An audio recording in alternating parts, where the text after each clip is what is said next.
This is the PCM or ECU from a 1995 Jeep Cherokee. There are two types. This one is obviously the aluminium cased one, and there's another one which has a plastic case, which is much easier to pull apart.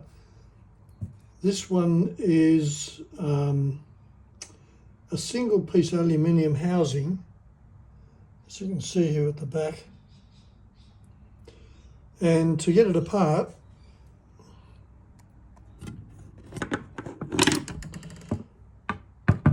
you basically have to lever the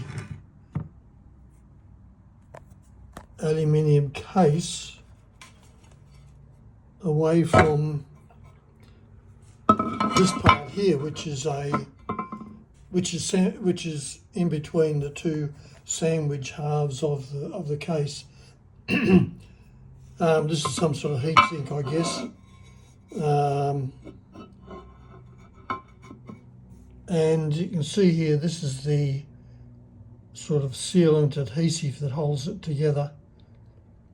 You can see it here also on the piece that is in the centre, that's sandwiched between the two halves.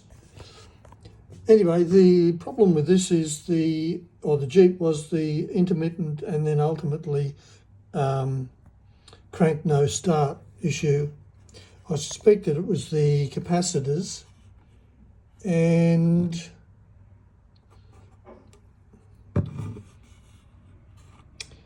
here they are, the three capacitors inside a little housing, and you might be able to see, I'm not sure if it'll focus, see if it will.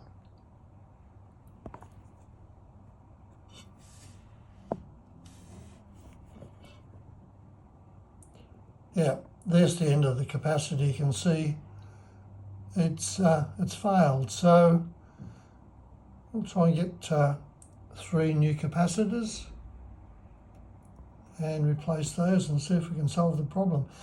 In the other one, the plastic one, the capacitors are standing on their end, and the whole of the piece of the printed circuit board, I think it's only one piece. This one's actually in 2 pieces, that you can see. They're in a gel material, which actually would have been a lot easier to access. But anyway, we have this now exposed, so I'll let you know how it goes.